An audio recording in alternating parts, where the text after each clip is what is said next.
¿Qué tal, amigos y amigas de Último Estreno? ¿Cómo estáis? Bienvenidos, bienvenidísimos a una nueva videocrítica en nuestro canal de YouTube dedicado al mundo del cine, Último Estreno.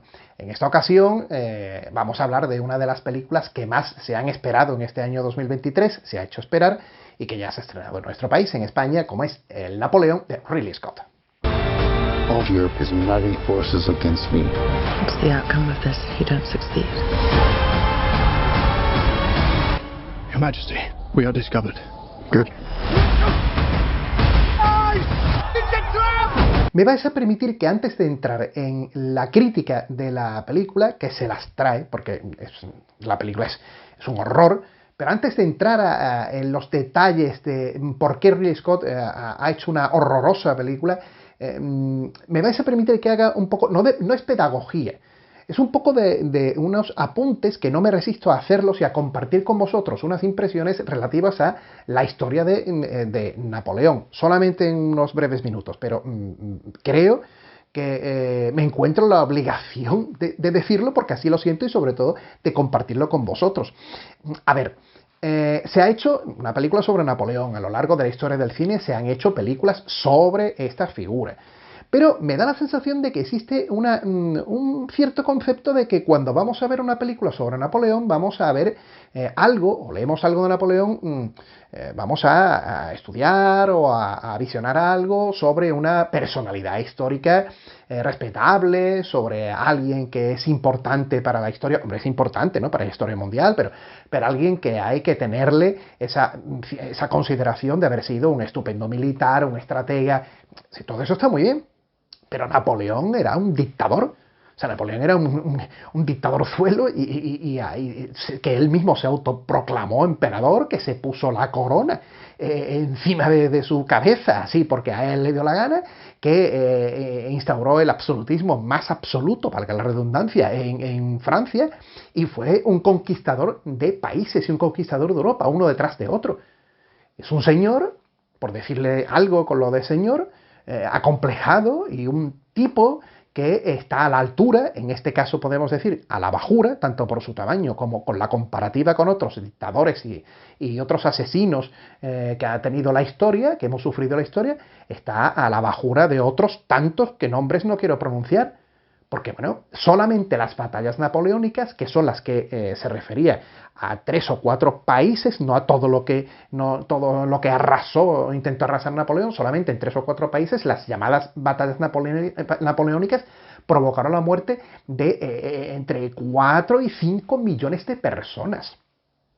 Solamente en esas batallas, es decir, iba uno detrás, dándole a los países uno detrás de otro. En España precisamente no podemos hablar muy bien de Napoleón, porque bueno, España fue un país conquistado a base de las mentiras que dijo Napoleón, porque Napoleón engañó a España.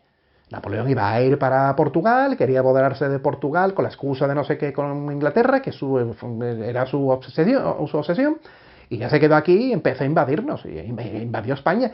Y además hizo una política de tierra quemada, acabó con monumentos, acabó con ciudades, arrasó con cosas arquitectónicas españolas y, bueno, asesinó a montones de agricultores de nuestro país, a montones de personas con las que se encontraban en cada pueblo en la que los soldados franceses arrasaban y violaban a nuestras mujeres. En fin, Napoleón es un tipo abyecto y Napoleón es despreciable, es un dictador, un absolutista.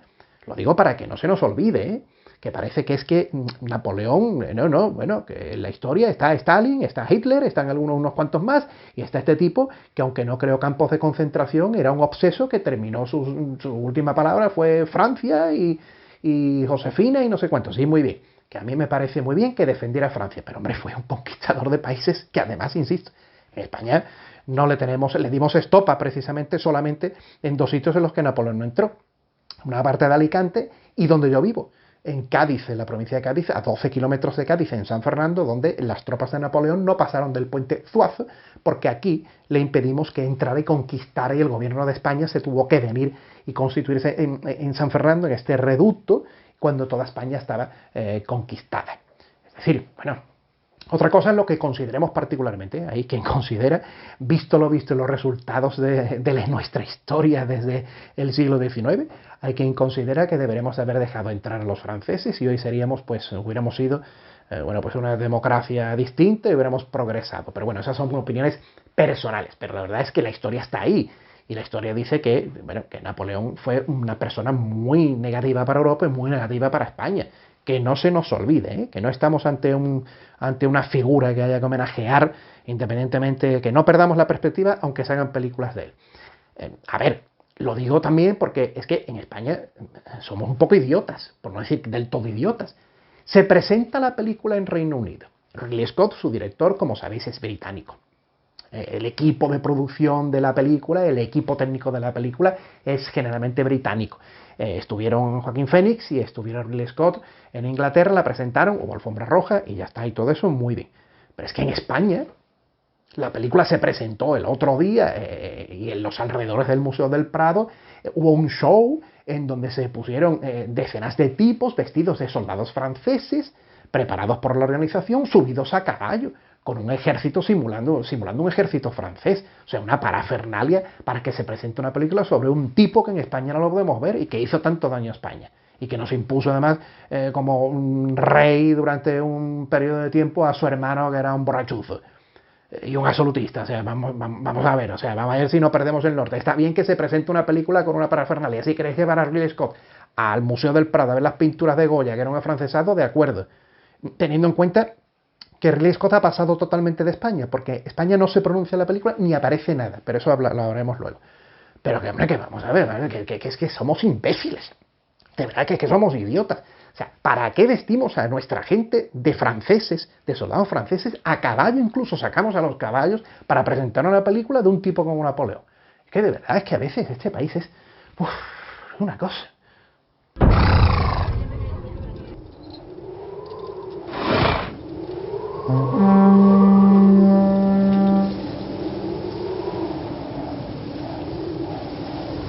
Bueno, pues partiendo de la base que deberíamos de recordar a mucha gente cosas como el Tratado de Fontainebleau, de San Ildefonso y un poquito de historia, vámonos a lo que es la película en sí.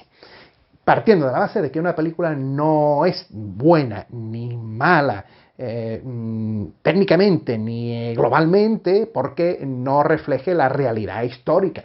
Una película puede ir sobre un personaje histórico que puede ser una interpretación de él. Es decir, Napoleón de Ridley Scott no es mala porque no se ajuste a la realidad.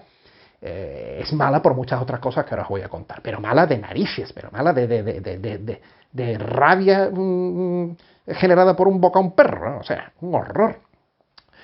Lo que ocurre es que con las películas históricas, sí es verdad que uno puede tener una libre, el que hace el libreto, el guión de la película, el director puede tener una libre interpretación de un personaje, pero corre el riesgo de que aparte de que lleguen los puristas, se corre el riesgo también de que eso cree un proselitismo y una muestra equivocada de cosas históricas y además el guión ya pues se vaya por los cerros de Úbeda en lugar de contar la realidad.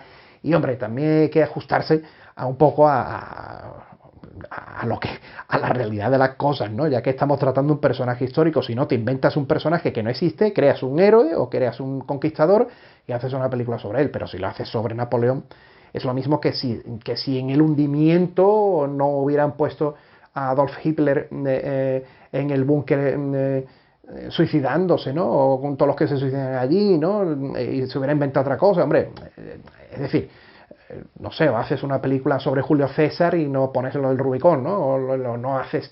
Hay que ajustarse a las cosas. Pero bueno, dejemos ese apartado histórico y vamos a hablar de la película. ¿Cómo es posible que un director como Ridley Scott, un tío que hizo una obra maestra absoluta como es Alien, que hizo una obra icónica en el cine como Blade Runner, que fue un director moderno, comprometido con Thelma y Luis y que antes ya había tratado temas históricos como Los duelistas, ¿qué hace un director como Ridley Scott haciendo este disparate? O sea, de verdad que es que no lo explico, solamente me lo explico con algo, que es que chochea. Sus 80 y tantos años hacen ya que Ridley Scott se tome las películas incluso a broma.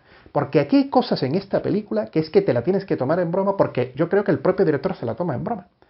O sea, porque no es de recibo que una figura, independientemente de que sea un dictador, pero tan poliédrica, tan importante en la historia de la convulsa Europa, de ese momento en donde había tantas guerras y tantos intereses, la película se centra en una especie de salsa rosa de un Napoleón cuyo único interés es hacerle un hijo a Josefina, que Josefina está tratada como una fulana, sin apenas importancia y con unos diálogos absolutamente ridículos que mantiene con su marido, con Napoleón.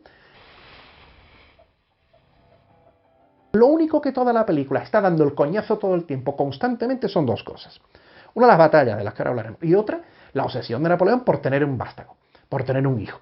Toda la película se centra en que él, y sobre todo se centra en practicar el sexo detrás de ella, hacerle el sexo detrás de ella vestida, y él empujando, pegando empujones con la cara de tonto Joaquín Phoenix, en varias ocasiones que sale en la película, que el propio público no sabe muy bien si aquello tomárselo en serio o reírse, porque te provoca risa. No te provoca pudor, ¿no? Estamos acostumbrados a ver sexo ya de todo tipo en el cine, pero hombre, es que era un poco ridículo, ¿no? Y constantemente esos planos estáticos de esas, no reuniones, sino de Napoleón y Josefina sentados en los que no hablan de nada o dicen tonterías y se produce el silencio y los dos no están mirando para abajo, esos tiempos muertos. O sea, ¿cómo se puede centrar la película en eso con la injundia que tiene Napoleón en todos los aspectos? Pues eso es lo que está centrado la película. No hay más. El resto son un exceso infinito de batallas muy bien rodadas, de luchas a campo abierto, que ya nos había mostrado el señor Ridley Scott hace apenas varios años con una magnífica película que hizo como fue El último duelo.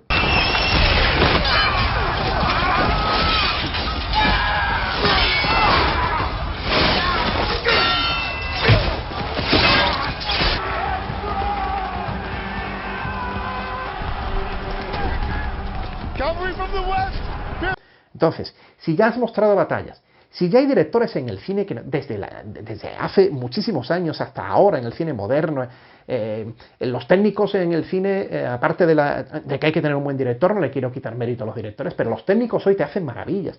Fijaos, Edward Zwick cuando rodó el último Samurái, ¿no? Esas secuencias pulcrísimas de las batallas. Si ya batallas hemos visto un montón, ¿por qué pones tantas batallas en la película?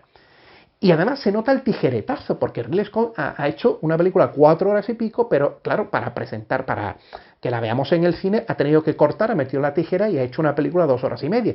Entonces es una película rítmica, porque se nota cosas que no tienen desarrollo ninguno, que de repente pasan de una cosa a otra, que no se cuentan, pero claro, coño, mete la tijera creando ritmo, monta proporcionalmente. Pero no me tengas un montón de cosas que no me cuentas, interesantes que serían de Napoleón, como he dicho anteriormente, pero me pones batallas infinitas, tan largas, que es que, Scott, te estás luciendo, estás practicando el onanismo visual contigo mismo, y mira qué bien dirijo la batalla, mira la magia de mi melena, pero que eso ya lo habíamos visto tuyo, tío, que lo vimos hace unos cuantos años y que los duelistas también rodamos muy bien los dos espadachines, los dos con el duelo y los soldados también de la época, es decir, que no estás dándonos nada nuevo.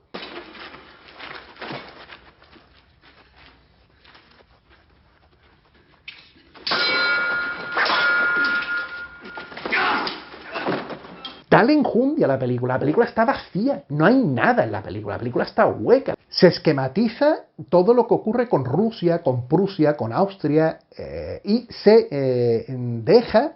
se condensa todo en la figura de cada uno de los gobernantes o, como queramos decirle, de cada uno de los países en conflicto con Francia, en la aparición del zar en Rusia, la aparición pero que aparecen como unos elementos tan pobres de desarrollo que no existe nada, ¿no?, de político en la película que cuente todo lo que sucedió y todos esos intereses creados entre países, porque es que, ya os digo, es que la película está vacía. Y por supuesto, algo absolutamente vergonzoso y que tampoco es crear patria, que es que no existe en una película sobre Napoleón España. O sea, en 2 horas y media no ha habido ni un momento en que un personaje pronuncie la palabra España. E insisto, no es patriotismo. Pero hombre, a ver, si estás haciendo una película sobre Napoleón, no puedes obviar 2 países principales, aparte del de Francia. Bueno, y aparte de Inglaterra, claro, pero no puedes obviar 2 países fundamentales en el ocaso, en la caída de Napoleón. 1, Rusia, al que sí te dedicas y al final eres tan pesado, Ridley Scott, con Rusia que cansas con las batallas con los rusos. Vale, Rusia está ahí. Y 2, España. Porque en España le dimos pa'l pelo, es que en España llegaron aquí y además las manifestaciones, las reflexiones que después ya en el exilio incluso Napoleón hizo sobre España son bien conocidas. O sea, él dijo que lo de España fue lo peor que él hizo en su vida, junto con lo de Rusia, que nunca debería de haberlo hecho. Es decir, es lo que ocurrió en España, los cientos de miles de soldados y los millones de personas que en España murieron por culpa de Napoleón, es una cosa que no puedes obviar en una biografía cinematográfica sobre Napoleón. Pero es que ya no es que se cuente, es que ni se pronuncia el nombre de nuestro país. A ver, su hermano fue rey de nuestro país, conquistaste España, las batallas en España provocaron que mandaras para acá militares tuyos importantes. Josefina también tuvo un papel en toda esta historia, o sea, pero ¿dónde está España? ¿Dónde aparece España? O sea, es una falta de respeto y una falta de documentación, una falta de contenido de la película que la hace aún más vacía, pero no porque sea nuestro país, mi país. Si yo fuera de Alto Volta, si fuera yo de Sierra Leona también lo diría. Digo, bueno, pero vamos a ver, la historia de Napoleón, de España tiene que estar, porque es así, es indefectible, es ineludible que España esté presente. Son cosas que a veces uno piensa si es que ha sido la tijera o el desconocimiento, o hay veces que uno piensa si es el propio chocheo del director, insisto. Como también, hombre, a ver, está muy cuidado, el diseño de producción, todo muy cuidado, pero hombre, si a Napoleón le manda una carta a Josefina, le manda una carta a una fémina, o le manda una carta a quien sea, y en primer plano en la cámara la pones para que se vea la carta y le llegue a Napoleón la lee, hombre, escribe la carta en francés, no la escribas en inglés.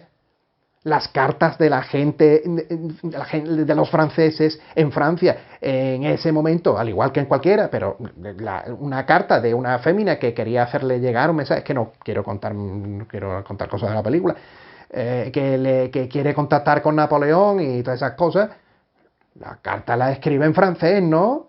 Esto me recuerda bueno, esto ocurre mucho en el cine, pero hombre, esas cosas hay que tenerlas en cuenta también, son detalles que hay que tener en cuenta. Es como cuando Bill August hizo en la Casa de los Espíritus, ¿acordáis? Basada en la novela de la Casa de los Espíritus, la famosa novela. Todos sabemos en qué país está situada la historia, la trama de la Casa de los Espíritus. Y recuerdo haberla visto cuando salen un montón de manifestantes en la película, no sé si lo recordaréis, con pancartas. Hombre, las pancartas, el equipo de producción de Bill August la escribió en inglés. A ver, que la Casa de los Espíritus precisamente no está ambientada en un país que se hable la lengua inglesa.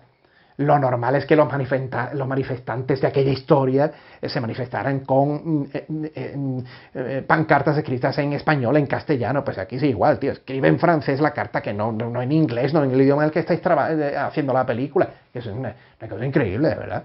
I'm destined for greatness. El destino de Dios ha querido que yo tenga en este momento una chuleta en la mesa. Una cosa así, no lo recuerdo muy bien. Es una de las extraordinarias y maravillosas frases que Joaquín Phoenix en el papel de Napoleón dice sentado en una mesa cuando está comiendo con Josefina. O sea, fijaos de qué alto nivel de narrativo y de qué alto nivel guionístico y de qué alto nivel de diálogos estamos hablando, ¿eh? O sea, en un diálogo sobre cosas, Napoleón habla sobre la chuleta que le ha colocado ahí Dios. De ese nivel para abajo, un montón de cosas. Hombre, no sé, no. Vamos a elevar un poquito el nivel de las cosas, ¿no? Vamos a elevar la propia ceremonia de autoproclamación del emperador poniéndose la corona, es un poco ridícula. Ya era ridículo que eso lo hiciera Napoleón, pero es un poco una cosa que incluso en el propio resultado cinematográfico, no hablo histórico, que vemos de fallido, es soso, sin sentido. Bueno, y para soso, sin sentido, aguantar a Joaquín Phoenix por mucho que digan lo que digan, porque de verdad que es que no sé qué le habéis visto a Joaquín Phoenix. Aquí Joaquín Phoenix está, pues como ha cogido ese patrón que cogió en películas anteriores desde que hizo aquella cosa de Señales. O sea, está con la cara de palo, puede competir perfectamente con Buster Keaton en ver quién ha tenido la historia del cine más cara de palo, pero lo que pasa es que Buster Keaton era un maestro, Phoenix no. Y él ha decidido que todas sus películas las va a rodar siendo protagonista con la misma cara que hizo Señales y con la misma cara de todas las películas que vinieron después. Es decir, esa cara de fumado, de fumarse en 1 hora 7 canutos de marihuana, esos ojos entreabiertos y que los va cerrando, esa comisura de la boca hacia abajo, ese morrillo y esa nariz, ese hueco de aquí de la nariz que lo tiene pegadito, y ahí se queda constantemente así, y para colmo Ridley Scott lo pone en la película como un Napoleón que cuando hay gente que discute con él o habla con él o le expresa opiniones militares o estratégicas o algo, se duerme.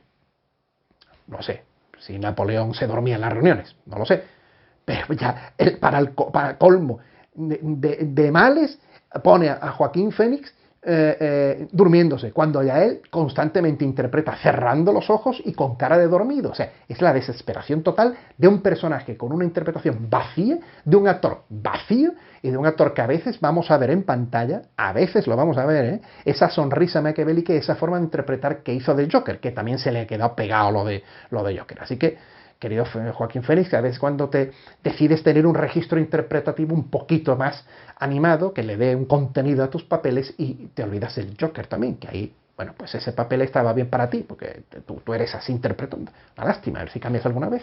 Make an example, or France will fall. What would you do if this assignment of defense was transferred to you? Hay un tratamiento, además, todo es tan vacío, que fijaos bien cuando veis la película cómo vais a ver esa vacuidad en todos los personajes, todo lo coral que hay en la película. Porque las películas corales, a veces, en las películas históricas donde se ve mucha gente extras, como se llama, ¿no? Como se denominan en secuencias públicas que saltan a un emperador o a un rey, o películas en donde hay gente que tiene una actitud concreta. Esa masa que sale en la película, los directores también le tienen que dar alma para que no parezcan muñecos, dibujos pintados. Y es que aquí, desde el principio de la película, vais a ver a una masa, a los franceses en la Revolución Francesa, que empieza contando un poco el tema, vais a ver gente que grita, que protesta contra la reina María Antonieta, que protesta contra el sistema político, pero gente falsa, gente sin alma, gente una masa irracional, pero que no tiene contenido ninguno. Los personajes que rodean a Napoleón desde el principio no se profundiza tampoco en ellos, no se profundiza en los principales, se va a profundizar en los secundarios y en todo lo que hay. No hay alma en nada de lo que hay alrededor de los protagonistas. No se ve nada. Ese pueblo francés tan importante a la hora de hacer una revolución es solamente gente que grita, gente que brama en la calle. Y brama como, se nota perfectamente, brama como cuando el técnico oportuno le dice a la gente en un programa de televisión, aplausos, y pone el cartel. Pues aquí igual, ¿no? Oye, que toca ahora gritar. Venga, bueno, pues gritemos todos, ¿no? Y todo es tan vacuo, tan vacío, tan lamentable.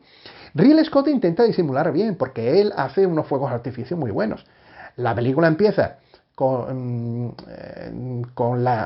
un momento, un pasaje de la historia de la Revolución Francesa en el que la guillotina tiene bastante importancia, pero después de eso inmediatamente a los pocos minutos empieza con una secuencia muy fuerte, de una conquista es que no quiero hablar, pero de una conquista de un emplazamiento donde están los ingleses, y es una batalla espectacular, ¿no? Esta no es en campo abierto, ¿no? Entonces los fuegos de artificio de la película empiezan muy bien para llegar a un punto culmen, al punto álgido del principio de la película, y a partir de ahí intenta, pues engancha al espectador. Pensará, bueno, pues aquí engancho al espectador y ya lo apabullo. Pero claro, haces eso al principio y después la película, para abajo, y ya está todo tan vacío que ¿para qué me haces eso al principio, no? Me estás engañando, ¿no? Hemos sido engañados, ¿no? O sea, y finalmente, el espanto de la música. Porque, vamos a ver, ¿por qué se ha hecho Napoleón a base de un montón de temas musicales ya prescritos para otras cosas? Es un pastiche la banda sonora de temas musicales que Ridley Scott ha ido colocando en determinadas secuencias. Hay un músico, un compositor original, que solamente su obra se escucha en alguna parte más que otra, pero la mayoría de la música que suena en muchas ocasiones sin ton ni son músicas ya preexistentes que se han colocado en la película. Claro, ¿qué ocurre? Que no tiene desarrollo narrativo la música, porque se ha colocado como en el ascensor para acompañarte mientras llegas al sexto y vas escuchando. Entonces aquí se coloca una música para que no para contar, sino para acompañar, y es un error direccional hacer eso. Es decir, la música tiene que contribuir al desarrollo dramatúrgico de lo que estamos viendo en pantalla. Si tienes una figura como Napoleón, que es una perita en dulce para describirla musicalmente, utiliza un músico de categoría y que te cuente la historia de Napoleón con su música. Napoleón es una figura de un carácter concreto, de una forma concreta, que tiene altibajos. Entonces, ¿por qué no has contratado a un músico que haga un tema o varios temas dedicados a Napoleón?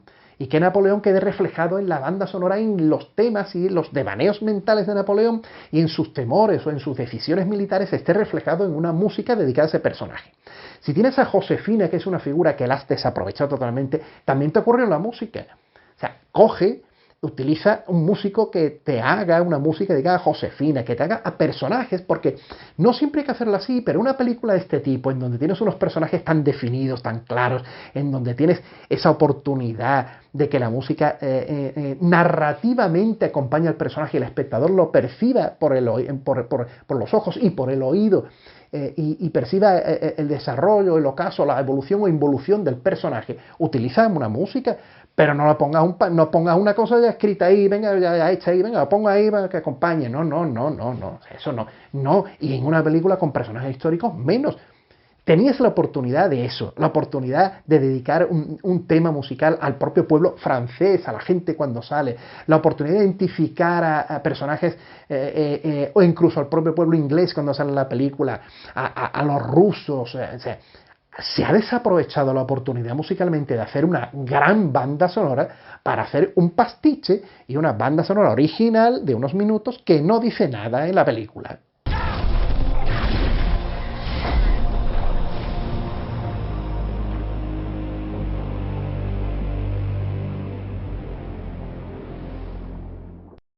Bueno, amigos, saludos cordiales.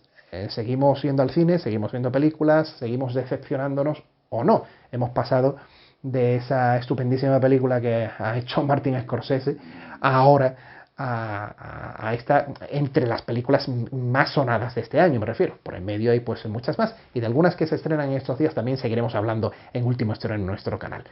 Saludos de José Carlos Fernández y hasta la siguiente videocrítica o el siguiente videoreportaje.